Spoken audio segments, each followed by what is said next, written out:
How is Crisis? Guys, let us know. Tweet me and Telmo. Let us know how Crisis is, because I actually want to know. I haven't seen him in 2 years. Yeah, but what we're seeing right now is Gohan and RG versus Sean and SuperSega. Now, I think we're a little tired of saying this at this point, but yeah, Gohan plays pretty much every character in the cast, but he's choosing to get the Cloud for this matchup. RG is just a villager main? It's the only character I've seen him ever play. Okay. We're going to see how this ends up panning out. I can understand the Cloud choice. It's a way to, the common knowledge is if Rose is giving you a bad day, bring out the Cloud. And, of course, this being doubles, bringing out the Cloud is even a better idea. Oh, yeah. But Super Sega and Sean actually putting up a really solid wall against Gohan, forcing him to make it back on stage. Oh, here we go. Oh, the Luma tech going ahead, sneaking in that up air, and then the up smash closing out Cloud's life. Slightly bad DI from Gohan, but that's enough to kill him. Mm-hmm. In these situations, slightly bad is not good enough, unfortunately. All right, now this wall has been erected from the red team. Now, I don't know if it's a little bit of nerves or inexperience, but Gohan really hasn't been to much in a while, so I don't know when the last time he's really played this game. Yo! You double! That's called. That was sick! Oh my god, that's a turkey. Oh my, that is actually a turkey. Let's go! That was the sickest bowling ball setup I've seen in a long time. Now it's showing us exactly why I put money on them.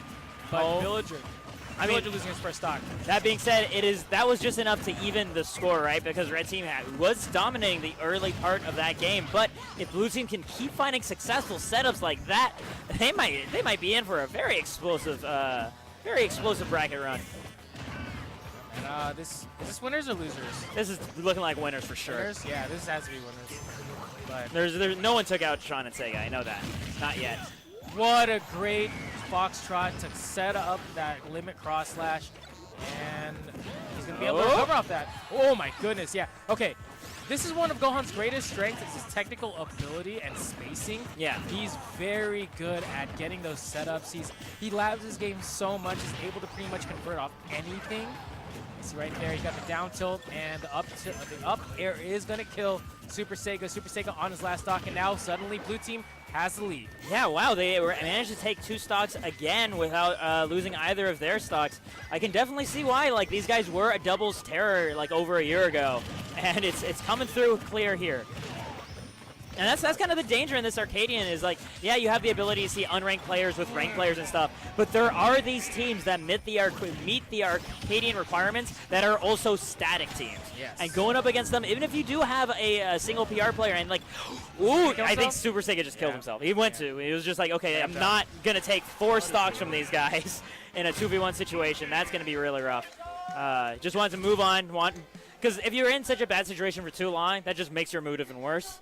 You just go out on your terms, don't be salty about it, and you keep yourself in a good headspace that way. I think on the opposite side of that coin, though, if you do want to just wear your opponents down and just be annoying and be like, okay, I'm just going to do whatever I want for the next, like, minute and a half. It's good to, like, there's pros and cons for both ways. Yeah. Like, if you have the mental endurance to want to do that, it gives you also you and especially your doubles teammate who's not playing time to analyze the ways that they move together, the options they like covering together, how they operate when they do have a 2v1 advantage, and that can then feed into what you think you need to do in the next game. Exactly, and now we've got game 2. Gohan and RG, I'm not going to lie, they look pretty dominant in that first game, especially being able to ride the momentum off that sick double kill.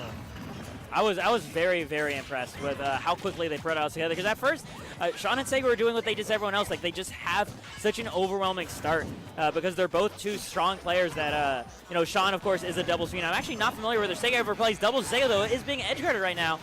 But yeah, like, being able to make that full momentum comeback, very impressive stuff. I'd like to see Red Team being able to find ways to break through that, of course, going into that third game, especially because Blue Team is feeling absolutely confident. Oh, Gonna find that cross slash though, yeah. Sean didn't get the forward smash that he wanted to use as a punishment. Yeah. So instead, Gohan just kind of gets away from that situation scot-free, and both of them are living now. Red team on the stage. I mean, this being said, Sean is only at 57%, which is actually doing a really good job against this team. Both members of the blue team are at death percent, so I wouldn't even call it, I would call it still equal. Oh my. I like that, actually finishing off the cross slash. A lot of people try to go for the 1-2, but he just lets it rip. And speaking of letting it rip, Rosa in the edge guard situation. Oh my gosh, that villager down air almost killing Gohan. Not going to come together though. Not quite enough room to land, and that's actually going to take the stock off RG. Yeah. And slowly Red Team is making this more and more even. They're just looking for a way to finish off Gohan. Going for the up B, that is some tricksy stuff. Not gonna work though. Gohan manages to escape it. Oh! Big down smash there. That was a solid punish, right? Just waiting for Sean to go in, look for a punish on RG, and get scooped up for it. And still holding on to the stock. Gohan at now 167. You can see Sean is, yeah, absolutely. It was just like, I need to kill this Cloud. I'm going to follow this Cloud wherever he goes. I'm going to forward air. I'm going to up tilt him. Whatever he needs. Nice back air there from Gohan off a fresh stock, and still exchanging in the neutral. Gohan, or RG's actually going to find the kill with the up tilt. That was actually terrifying because between the up tilt and the up smash, that covered like a ton of air and all of the ground at that ledge. Right now, though, it's Red's turn to hold that ledge, but Gohan actually snipping in right past their defenses. Right, he's trying to get on the bowling ball kill. I'm seeing RG's percent, though, and I am quite scared for him. And it looks like Sean was seeing it, too, looking for the up smash, but it actually fumbles apart. Still, RG's stock gets taken immediately afterwards, though. As we said earlier, his teammate was just resetting the rage. Yeah. But this is looking a lot more even for Red Team than Game 1. How can they punish? Like, that was their... Red Team's downfall was getting punished too much for overextending in that Game 1. And it looks like they've kind of adjusted, they've kind of fixed it out. And instead, it looks like Blue Team is overextending just a little bit. I mean, especially at near the end of this, right?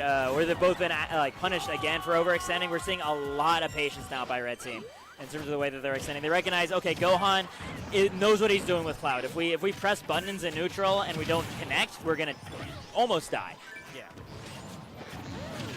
Oh, that was so cool. So Sean landed the forward air and Gohan had already committed to charging the up smash. So he had no choice but to let it go, and it's so huge that it was always going to hit Villager. Yeah. Hold on, there's still 3 stocks on for... Red Team has this. Yeah, it has to be quite a limit comeback for Gohan to bring this back. So here's the thing. This is the difference between what SuperSega did Game 1 and what Gohan's doing right now. Gohan's still thinking he can do this. He can come back. Even as bleak as this looks, it just shows you how he thinks as a player. Nice back air trump. Right there, so much. Because there's a lot happening there. Not only the back air, but not only the trump. But right after the trump, Sean threw the banana. And then Sega comboed off that banana into the back air. So it was actually a coordinated team effort. Really, really clean. Yeah, now we got Game 3. Are we going to see a switch from Gohan? He tends to do this when he loses when he loses one game, he switches off the character they lost the game with. Oh, Gohan does. I see. Gohan, and he has like 7 characters he could pull out. We could see Ryu, we could see Roy, we could see... I mean, we could. I don't know if he will. Who would we rather see in doubles, though, than a Cloud on your side? I think, but from Gohan's perspective, I think he weighs Cloud and Roy pretty equally. Interesting, but he is going to stick with the Cloud. He's going to stick with the Cloud. Yeah. I think in general, obviously, everyone is like, I'd rather see Cloud. Yeah. But Gohan has a lot of faith in his Roy. No, I mean, that's fair enough. He does have quite a few wins with that Roy, but unfortunately we won't be seeing it this set, but perhaps later in the bracket. Sean and Sega, though, interesting that they were counterpicked to FD because I feel like this is a very nice stage for Diddy and Rosa as a team together. It's actually really annoying to get around a Rosalina wall on FD when you don't have platforms to back you up, and Diddy Kong gets to control the full horizontal space with his banana. Well, on the other side, Villager does get some of that spacing with the tree if he can get it off. And all of Villager's projectiles are super annoying. So they're going to have to rely on that. And maybe if they get an advantage, they can build their own wall. That's true. We'll just have to wait and see. Right now, it is blue team that holds the stage. Just barely, though. That tree actually is like just providing them a nice little flag in the ground. Oh, the axe going to come together. The cross slash destroying Luma's life. Okay, the bowling ball. Oh! Another turkey, it looks like. Yep. He's going for a perfect game with that. What's a triple strike called in bowling then? If you get 3 in a row. Triple strike is turkey. Okay, yeah. I was having a feeling it was a double. It's a strike, a double. Then why are we calling them turkeys? They've been doubles. They have 3 stocks. I don't know. I don't know sports, so I assumed you knew it. I call it a turkey just because it looked so cool. I mean, turkey turkey is so much more fun to call out than double. Yeah. Oh! Okay, that was slick. That was JaVale McGee alley-oop. We're talking sports. Just dunk. I'm gonna nod my head like I understand what that means. Yeah. Thank you, Tom. Yeah, you're Yo, where's like Wii Sports the character? I'm looking forward to that. You know, I actually thought that we were gonna get a Wii Sports board. Oh yeah? So the Wii Fit or the Wii Fit board. That would be hilarious. But we have ourselves a very even game. Yeah, I've been looking at these percents. I just realized why SuperSega's name is SuperSega. His first name is Genesis. Yeah. Yeah. You buy me a soda. Yeah. Wait, did Ian not realize that? I don't think Ian realized that. That's why a lot of people call him Sega Genesis. Yeah. Yeah. Whew. Oh, good punish right there. And Up tilt gonna be able to catch, that jump over attempt. Still, we have both members of blue team at pretty deathish percents. We have a SuperSega ready to go, finding his own double. We have the audience bursting into loud cheers for Sega. They like their boy. Yeah, you can't underestimate the crowd at the Arcadian. I feel like this is the most hyped crowd that NorCal will ever see. I don't even think the crowd was this loud at Genesis for us. I don't think that's true. Hold up. But, just jumping right into the crossers. I like Sean's idea, right? Just tossing out an up air, hoping to keep his teammate alive, but 150% Rosa, that is gonna be death. So we're down to last stocks across the board. The thing is, though, Cloud at 120%, no limit as well.